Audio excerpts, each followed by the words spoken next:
it is a level of responsibility. So I'm hoping to find a very, very excited, loud audience tonight.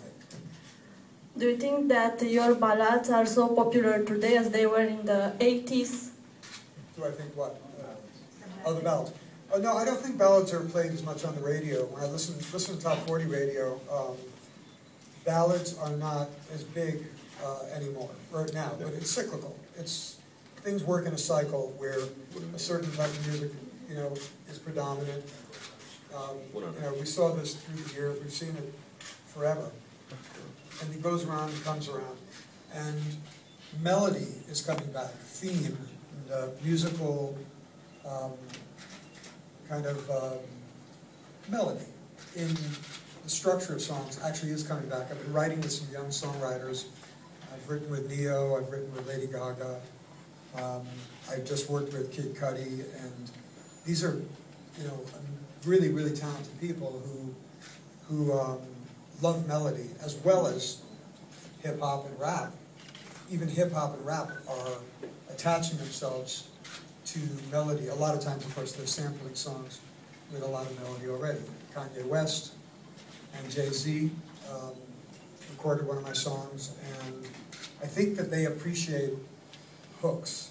They appreciate melodic themes that people will remember. Ballads are being played less and less on Top 40 radio. But that's a phase, that's a cycle, and everyone is allowed, each generation is allowed to enjoy what they enjoy. I appreciate it as a producer when I'm listening from a different standpoint than just a fan of music. So I think every generation, deserves to hear what they love. And hopefully it gets better and better. One more. Okay. Go ahead, hold on.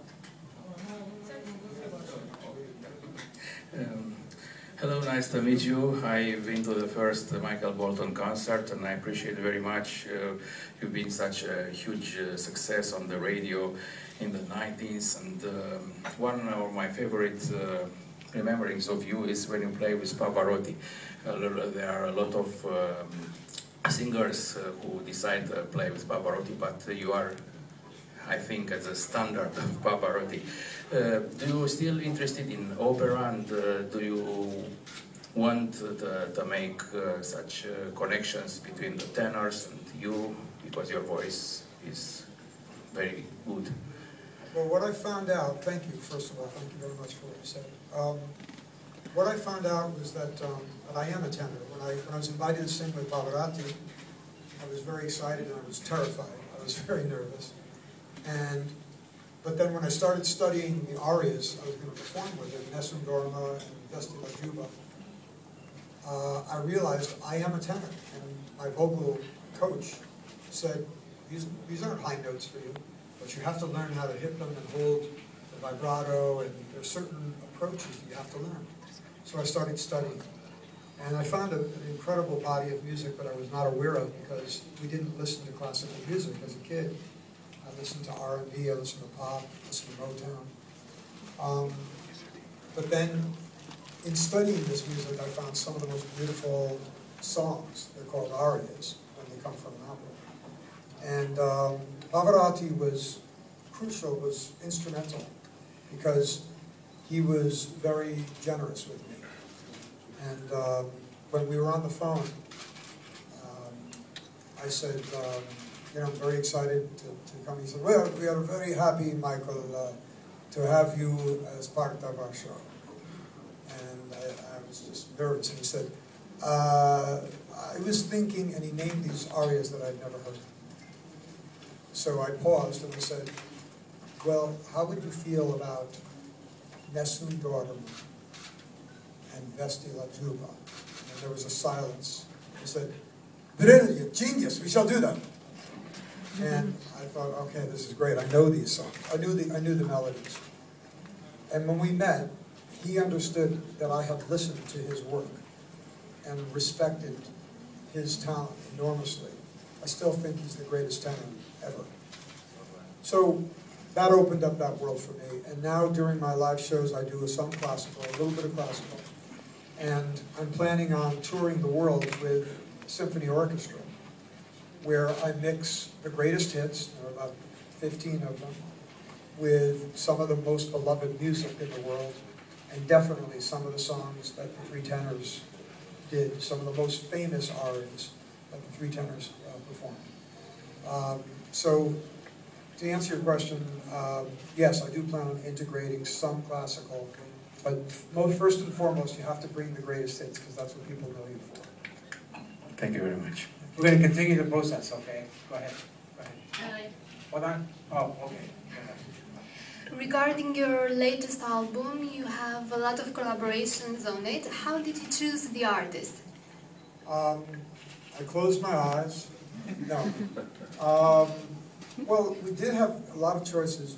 I've done the duets, Gems album, where I found I didn't realize that there were, young fans who, in their teens, were hearing my music all the time, and so they were going through the most important becoming years, as growing up years, listening to my music as kind of the soundtrack of their lives, and they were big fans. So all of a sudden we would reach back and say, like the Delta Gudrun in Australia, or Helena Fischer in Germany, Kelly Rowland on the new album, Ain't the Mountain High Enough, Kelly Rowland and Melanie Fiona, multi-Grammy winner. They were big fans. They were really excited to meet me, and I was just listening to their music to become familiar with it. Kelly Rowland I've known for quite some time. But then you find you can do those duets in that part of the world, but then when you go to Asia, there are two other young artists who are excited about singing. And because we're in the digital world of music, we can send them the tracks and upload them perfectly, sonically, perfectly, and have them just step in and sing. And so I have duets with Agnes Monaco, who's a huge artist in Jakarta, in Indonesia, different duet artists in Australia, different ones in England, in Germany, and the United States, two different ones. We find them by friends who are in the business, who we just reach out to, and I say, I have to know the range of their voice, because some of the songs are higher than others and more demanding. But I've been very fortunate to have some phenomenal female artists come and join me on these records. And short of that,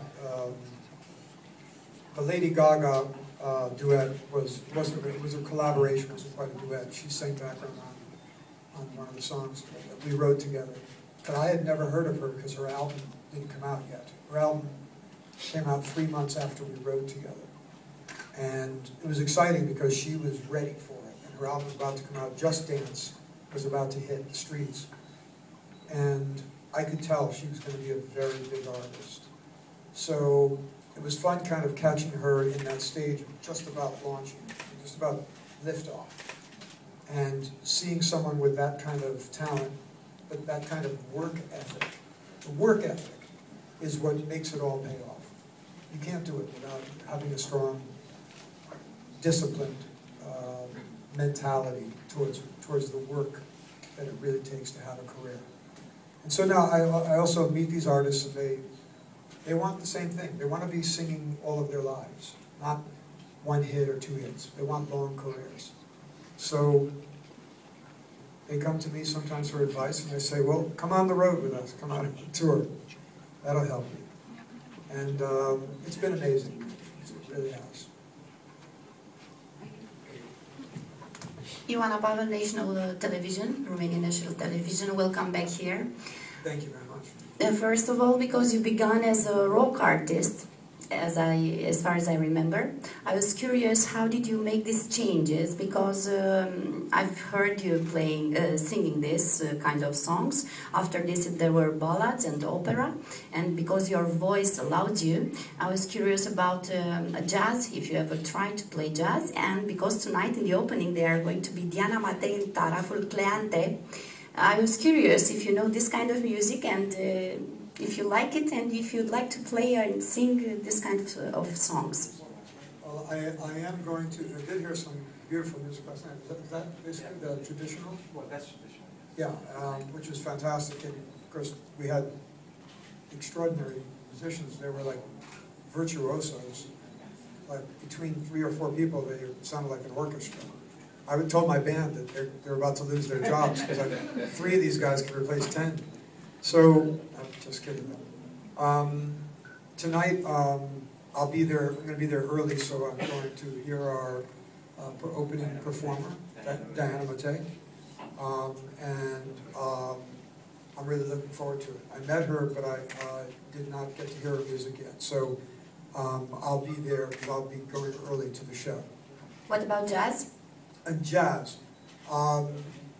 The closest thing, I love and I appreciate jazz music.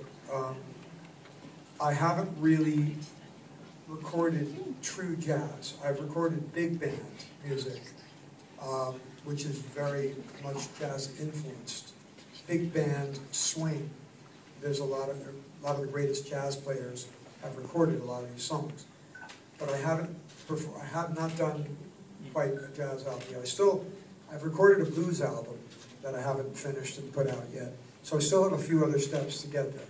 And I started out, before rock, I was playing blues as a kid, and I was doing American R&B, and we may get around to jazz.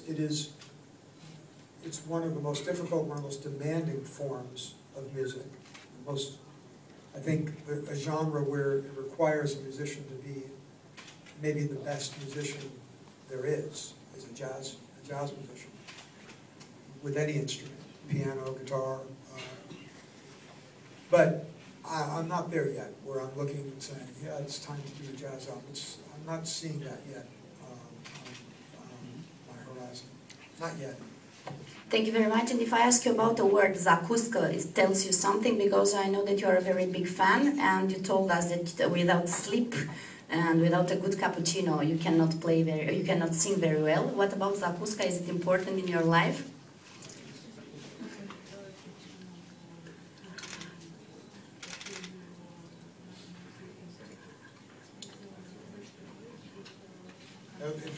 Zakuska, I'm not sure if I had some last night, but I am vegetarian.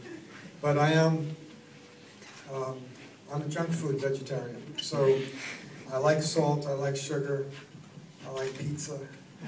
I'm an easy vegetarian.